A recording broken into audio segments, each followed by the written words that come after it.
आपलं सर्वांचं पुन्हा एकदा या दुसऱ्या भागामध्ये मनपूर्वक स्वागत. आम्हाला फिरून फिरून भयानक भूक लागली. जेव्हा अशी इच्छा झाली नाही, परंतु आम्ही एका ठिकाणी बसून छानशी एक एक सर्वांनी भेळ खालो. त्याच्यानंतर आम्ही असंही गाड्या बघत ते काही वस्तू आवडल्या त्या बघायचं, त्याचा भाव विचारायचं, बेटर वाटली काही घेण्याचा प्रयत्न करायचा. जर भावामध्ये बसली तर घ्यायचं, नाही बसली तर पुढे निघून जायचं. असं हे दुकान आहे. आता हे जे स्वेटरचे दुकानं आहेत, खूप एवढे काही स्वेटरचे स्वेटर, टोप्या, गमजा, सतरंजा, अंतरण, पांघरण यांची दुकानं तर एवढे भरमसाठ या ठिकाणी. कारण हा महिना जो आहे, हा डिसेंबर महिना, भयानक थंडीचा महिना, आणि याच्यामुळं सर्वात जास्त गर्दी लोकांची तर या दुकानावरती. आणि हा जर महिना मेमध्ये असता, म्हणजे हा जो उत्सव आहे, हा उत्सव जर मेमध्ये जर असता तर ह्या दुकानावरती गर्दी 1% नसते. आता महिनाभर राहणारा हिवाळा, त्याच्यासाठी बऱ्याच जणांनी काही घेतले आणि बऱ्याच जणांनी घेतले पण नाहीत. आम्ही तोही विचार केला. बघा, आपल्या काही लोकांच्या डोक्यावरती त्या पांघरणाचे गाठोडे बांधलेत, मोठे मोठे, 4-4, 5-5.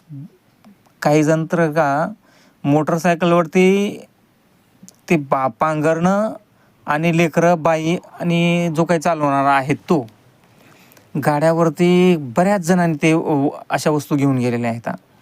आता आपल्याला जे काही दिसणार आहे, या ठिकाणी राटपाळणे दिसणार आहेत. एवढे भले मोठे राटपाळणे आहेत. याही ठिकाणी आम्ही या रगांची थोडीशी चौकशी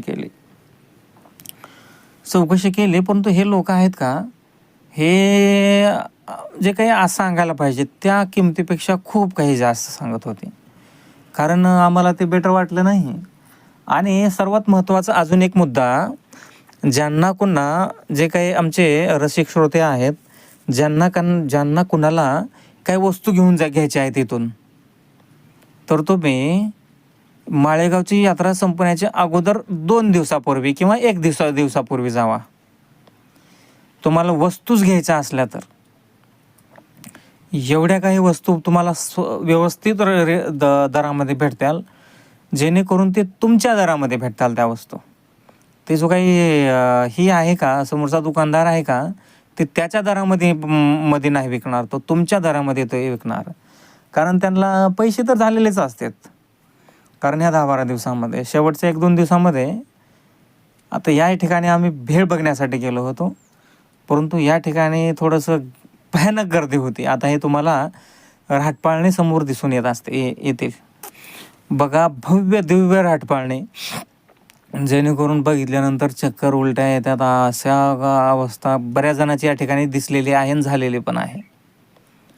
खूप उंच राटपाळणे, एवढे उंच आहेत की डोळ्याला आपल्याला चक्कर येईल. आम्हाला चक्कर येत होती खालून. आम्ही बसण्याचा बिलकुल प्रयत्न केला नाही. आम्ही बसलो की ह्याच्यामध्ये आम्हाला 100% वॉमिटिंग होते, म्हणजे उलट्या होते, चक्कर येतात. ज्याला कुणाला सहन होत नाही त्यांनी या राटपाळण्यामध्ये बसण्याचा प्रयत्न करायचा नाही. पहिल्या सुरू जर बसायचं असलं तर छोटा राटपाळणा असावा, जास्त उंचीचा नाही, त्याच्यामध्ये बसायचं. आणि जर आपल्याला ते काय वाटलं आता काय होणार नाही, मग मोठ्या राटपाळण्यामध्ये बसण्याचा प्रयत्न करायचा. आम्हाला सहन होतच नाही, त्याच्यामुळं आम्ही कोणीही बसलो नाही राटपाळण्यामध्ये. आता हे तुम्हाला दिसून येत असेल, खूप उंच आहे. याची उंची एवढी उंची की अमर्यादित उंची. आता बघा, ह्या ठिकाणी तुम्हाला गर्दी किती दिसून येत आहे.